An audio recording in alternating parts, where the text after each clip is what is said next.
Pada part ke-125 diambil dari light novel bab 296 sampai dengan 297, akhir pertempuran di Bentica.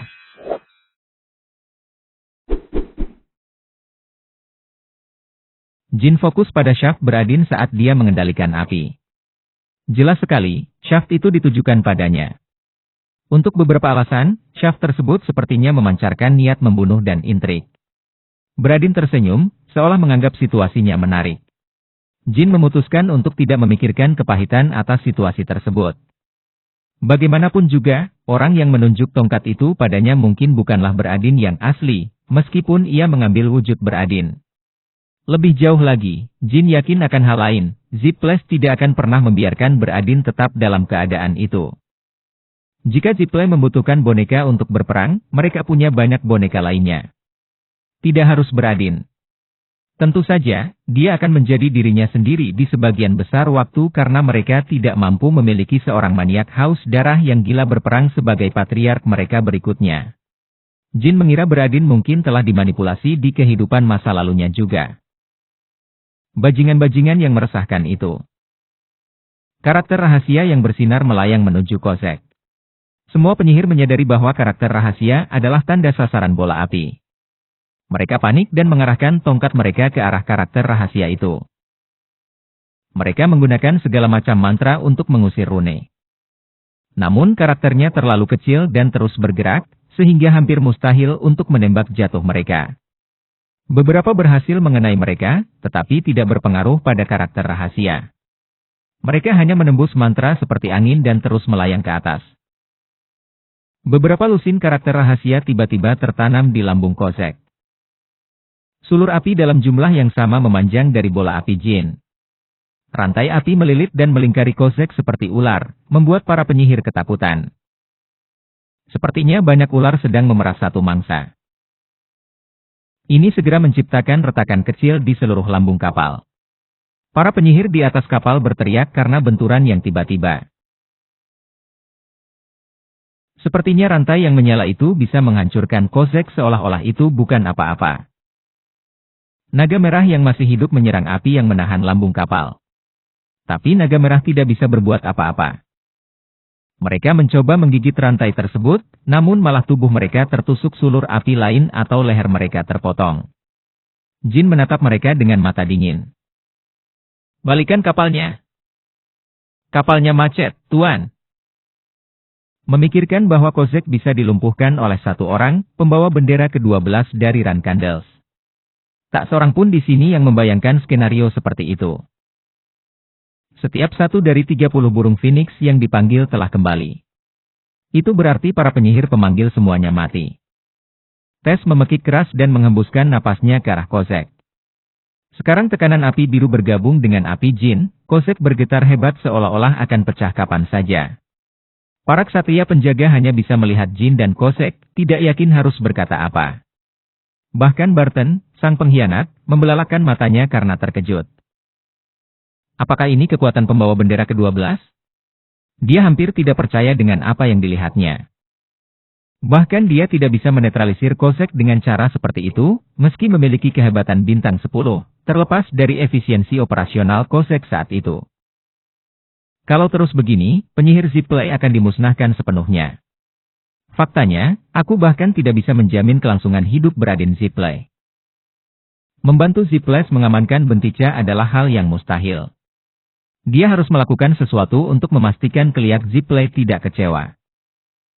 Pertama, Beradin Ziples tampaknya sedang mencoba sesuatu. Saya akan melihat apa yang dia lakukan dan mencoba mencari cara untuk bekerja dengannya. Jin berteriak dan meningkatkan mana dan energi bayangan dari bola api. Pada saat yang sama, tongkat Beradin menjadi merah seluruhnya. Dia juga menyelesaikan casting The Cimating Flame Orb of the Dark Sky, the first version of the Demon Empress. Karakter rahasia yang ditinggalkan oleh Riol Ziples juga lolos dari tubuh Beradin. Mereka terjalin dengan karakter rahasia Jin dan memulai rangkaian api baru. Versi pertama berbentuk bola api raksasa, mirip dengan versi terakhir. Bola api buatan mana berdiri di depan Kozek seperti perisai. Itu lebih kecil dari milik Jin tetapi mengandung lebih banyak mana. Darah menetes dari bibir Beradin. Tubuhnya tidak bisa menahan perapalan mantra sebesar itu setelah dia terus-menerus menggunakan ledakan spasial. Dia menunjukkan tanda-tanda refluks mana. Tapi sepertinya dia tidak merasakan sakit. Beradin menuangkan lebih banyak mana ke dalam bola api, bahkan saat dia batuk darah. Matanya berputar ke belakang. Pada akhirnya, Beradin tertawa setelah menyelesaikan The Cimating Flame Orb of the Dark Sky versi pertama The Demon Empress. Sepertinya ada dua mata di udara. Beradin tampak sangat senang dengan fakta ini. Dia tidak bisa mengalihkan pandangannya dari bola api. Namun tidak seperti versi terakhir Jin, versi pertama Beradin adalah mantra yang bergerak menuju sasarannya. Bola api versi pertama turun menuju tanah. Tampaknya bola itu jatuh perlahan. Tapi itu adalah ukuran besar dari bola api versi pertama yang membuatnya tampak seperti itu. Itu sebenarnya melaju dengan kecepatan tinggi.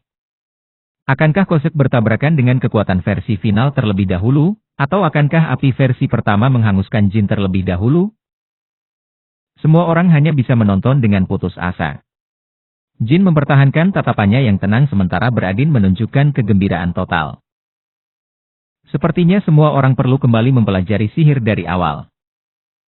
Kata-kata Jin tidak ditujukan pada Beradin. Dia mengacu pada Zip Flash. Mereka harus mengendalikan dan memanipulasi pikiran Beradin melalui sihir.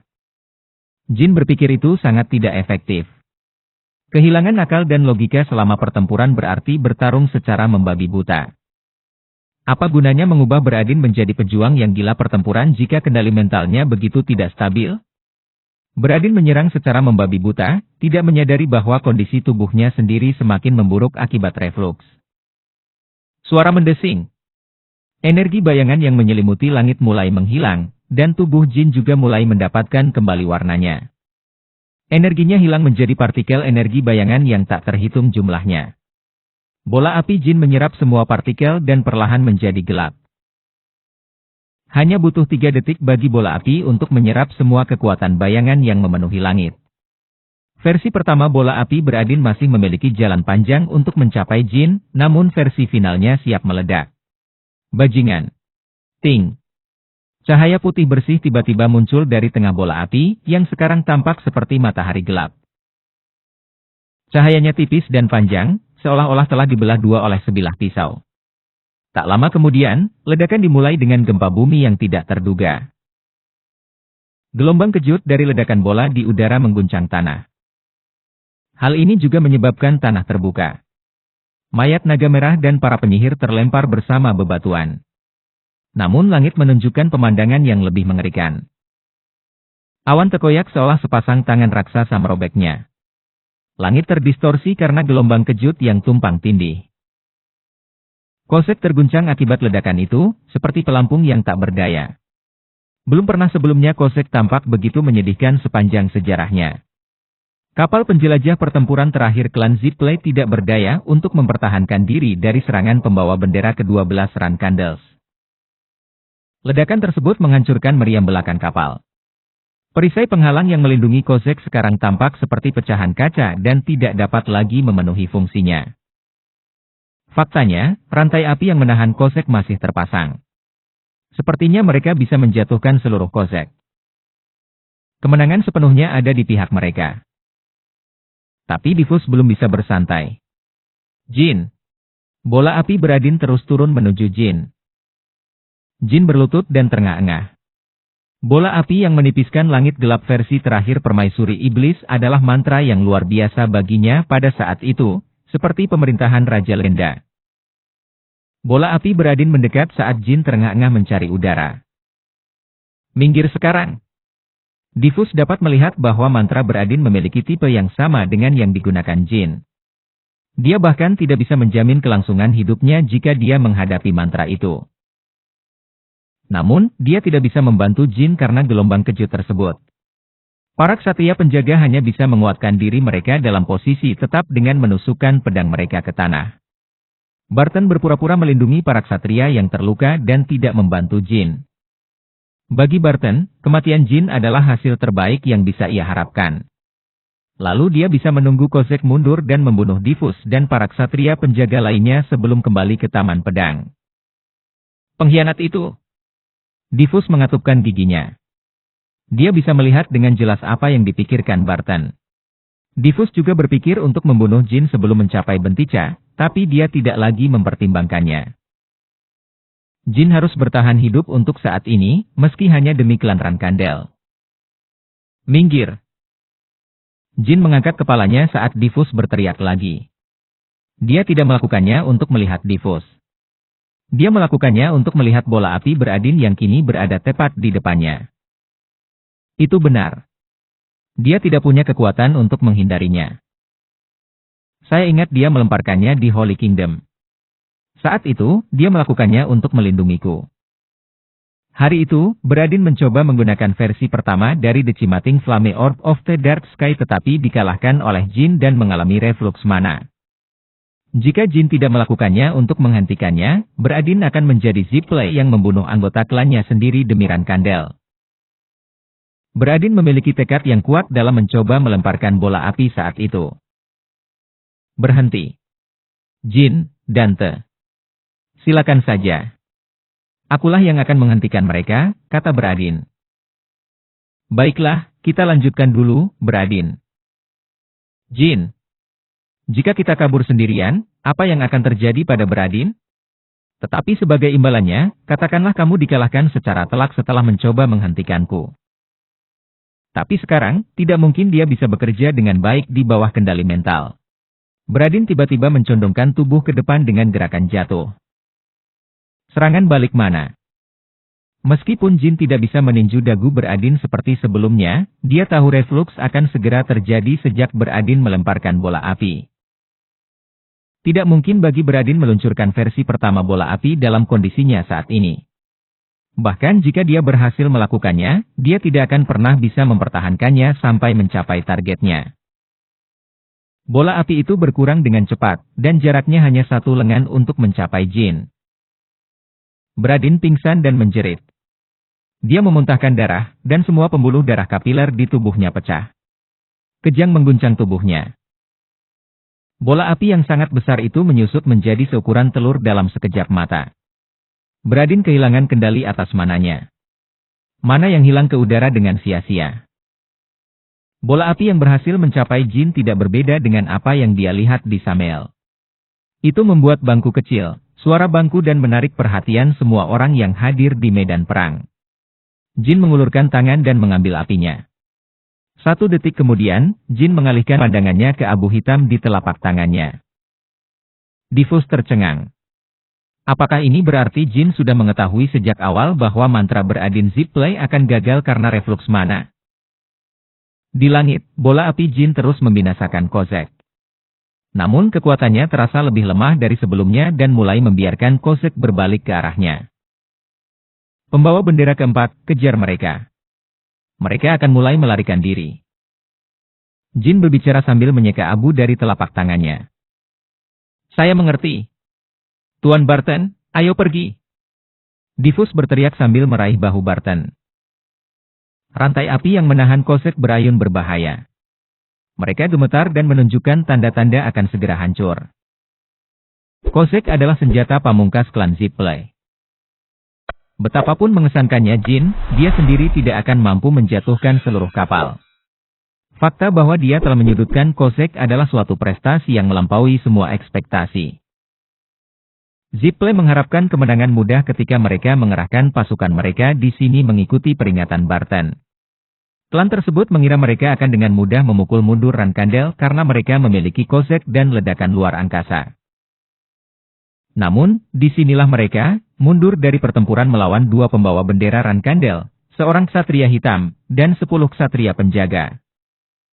Tingkatkan kecepatan Kozek dengan sekuat tenaga.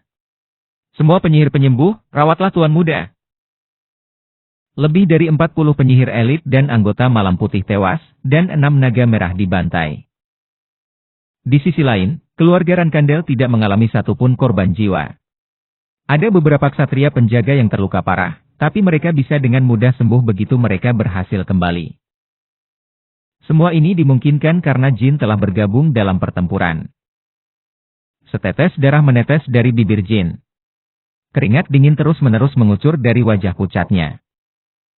Saya melakukannya secara berlebihan.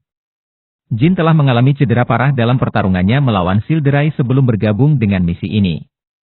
Ia mendapat perawatan intensif di Kerajaan Suci namun tidak mampu mengembalikan tubuhnya ke kondisi optimal.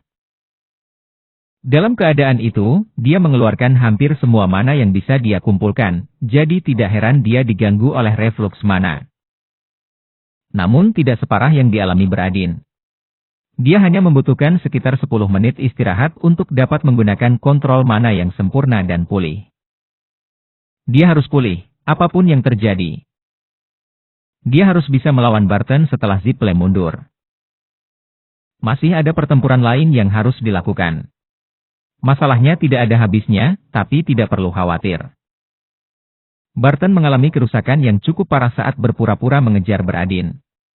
Aku pasti bisa menghabisinya jika berkolaborasi dengan Diffus. Api biru di sekitar Jin mulai memudar. Tess dibebaskan dari pemanggilannya, memberi Cossack lebih banyak ruang untuk bermanuver.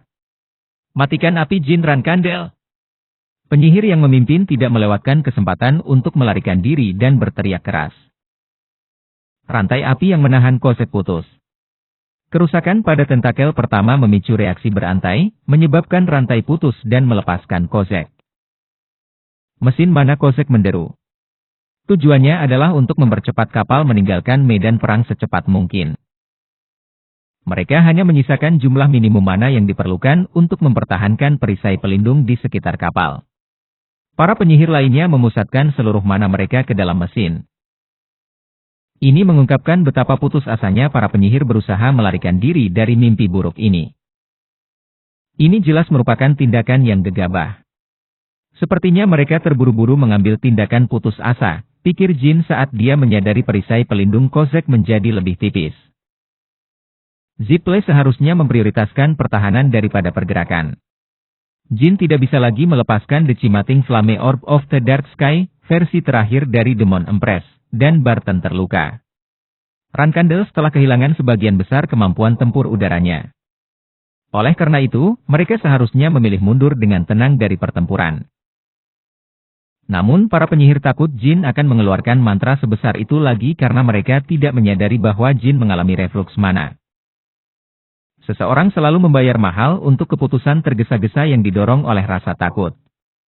Dengan memusatkan seluruh perhatian mereka pada Jin, mereka benar-benar melupakan pembawa bendera Rankandel keempat, yang sekarang sangat marah. Aku akan membunuh kalian semua, tikus. Sebuah aura berkumpul di sekitar Bolgar, pedang raksasa Diffus. Aura yang sangat terkonsentrasi secara misterius mengubah ruang di sekitarnya. Itu adalah jurus pamungkas ketiga klan Rankandel, Hujan Meteor. Aura itu mengalir melalui pedang raksasa itu dan segera melonjak ke langit, membentuk sebuah pilar. Dari penggorengan ke dalam api. Tidak ada ungkapan lain yang bisa dengan sempurna menggambarkan situasi Zipple dengan singkatnya. Diffus mengayunkan pedangnya dengan gerakan lebar namun sangat cepat. Meteorit berbentuk gelombang pedang menembus awan yang pecah. Jika Zipple memilih untuk memasang penghalang perisai daripada memfokuskan seluruh energinya pada pergerakan, mereka bisa meminimalkan kerusakan dari serangan ini. Tidak ada kapal di dunia ini yang bisa bergerak lebih cepat daripada gelombang pedang, dan tidak mungkin Cossack bisa melampaui hujan meteor Diffus bahkan jika ia terbang dengan kecepatan penuh.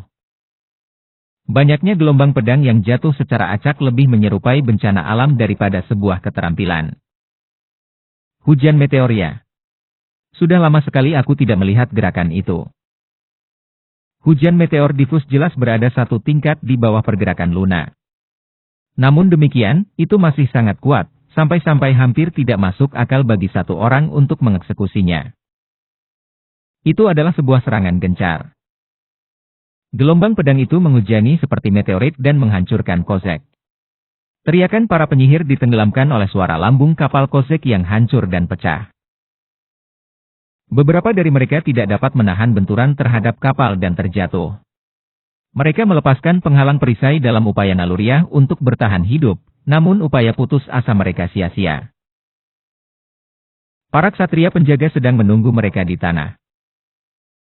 Mereka memutilasi para penyihir bahkan sebelum tubuh mereka menyentuh tanah. Ada yang mengumpat, ada yang berteriak panik, dan ada yang memohon ampun. Namun keluarga Rankandel tidak memerlukan sandera karena tujuan misinya tidak memerlukan sandera. Gelombang pedang Barton bergabung dengan hujan meteor dan menghantam dasar lambung kapal terbang. Mereka terlihat lebih lemah dibandingkan saat awal pertempuran. Hanya saja, kali ini dia tidak berakting. Barton telah mengeluarkan terlalu banyak aura sebelumnya, dan cederanya membuatnya lelah. Tentu saja, bahkan dalam kondisi lemahnya, gelombang pedangnya hampir mencapai level bintang 5. Tapi itu tidak cukup untuk memberikan pukulan kritis kepada Kozek. Diffus tidak mendesak Barton tetapi diam-diam bersumpah akan membunuhnya sebagai gantinya. Dia akan mencabik-cabik Barton begitu Kozek mundur. Lebih dari 40 meteorit menghantam lambung Kozek. Namun, meski tanpa pelindung yang memadai, kapal raksasa itu masih belum jatuh. Ia goyah seolah-olah akan jatuh dari langit kapan saja, tetapi tidak mau kehilangan ketinggian. Diffus harus mengambil keputusan. Dia bisa menggunakan lebih banyak energi untuk mencoba menjatuhkan kapal atau menyimpannya untuk mempersiapkan pertempuran melawan Barton. Akan sangat disayangkan jika kita menyerah pada hal yang pertama. Jika aku menghancurkan Kozek dan bahkan berhasil membunuh Beradin, aku akan menjadi pembawa bendera paling berprestasi tahun ini, bukan Joshua yang bodoh itu. Dia kemungkinan besar akan tetap seperti itu meskipun dia berbagi pujian dengan Jin. Tapi bagaimana jika dia gagal? Itu adalah pertaruhan yang berisiko. Tidak ada jaminan bahwa Kozek akan hancur total bahkan jika dia mengeksekusi jurus pamungkas lainnya. Namun jika dia melakukannya, dia mungkin tidak memiliki cukup tenaga untuk menghadapi Barton nanti. Jin benar. Mengamankan tujuan tertentu adalah prioritasnya. Sayang sekali jika menyerah pada kesempatan ini, tapi aku harus berhenti setelah menolaknya. Di atas semua alasan lainnya, dia akan menyabotase upaya tersebut dengan menentang rencana tindakan Jin. Dan dia akan menimbulkan kebencian Jin dengan melakukan itu. Meski Jin menganggap Diffus sebagai musuh, untuk saat ini mereka masih memiliki peluang untuk menjadi partner dan berkolaborasi. Tapi segalanya akan berubah jika Jin menyimpan dendam. Berdasarkan pengalaman hari ini, Diffus mendefinisikan Jin sebagai seseorang yang tidak boleh dia miliki sebagai musuh yang sepenuhnya bermusuhan. Akan ada banyak kesempatan di mana aku harus bekerja dengan Jin, setidaknya sampai kita selesai dengan Joshua. Untuk saat ini, aku tidak boleh mengecewakan Jin. Diffus mengambil keputusan dan mulai mengendalikan auranya. Kekuatan hujan meteor pun ikut berkurang. Para penyihir begitu lega dengan penurunannya sehingga mereka hampir berteriak merayakannya. Mesin mana Kozek memanas. Diffus menyadari bahwa dia telah mengambil keputusan yang tepat ketika dia melihat Kozek menambah kecepatan meski dihajar dan dibombardir. Bagaimanapun juga, dia tidak bisa menghancurkannya. Selama ada lebih dari 5 penyihir elit di atas kapal, jurus pamungkas Diffus tidak akan mampu menjatuhkannya. Kozek akhirnya meninggalkan medan perang. Kapal itu dengan cepat menjauhkan diri dan segera menjadi titik kecil di kejauhan. Diffus tidak memalingkan muka hingga titik itu hilang sepenuhnya. Mengapa kamu menarik seranganmu pada saat-saat terakhir, pembawa bendera keempat? Barton bertanya. Saya memutuskan bahwa kita bisa menjadi rentan terhadap serangan balik jika saya menyudutkan mereka lebih jauh. Saya pikir mereka mungkin memiliki rencana cadangan, terutama karena penerus patriarkat Ziple berada di medan perang. Selain itu, sepertinya saya tidak bisa membawa itu dengan kekuatanku. Barton mengangguk, berpura-pura menerima jawabannya. Bentica selalu menjadi tontonan yang tidak sedap dipandang karena lubang raksasa yang digali di seluruh area, tapi sekarang menjadi tidak menarik setelah pertempuran. Keputusan yang bijaksana. Menyakitkan harga diri saya untuk mengakuinya, tapi saya juga tidak dalam kondisi terbaik. Jika kami mendapat serangan balik, ini bisa saja mengarah ke selatan. Terima kasih atas masalah Anda, Tuan Barton. Tatapan Barton beralih ke Jin, yang sedang duduk dalam posisi meditasi untuk mengendalikan energinya dari keduanya. Bagaimanapun, kami berhutang banyak pada pembawa bendera ke-12.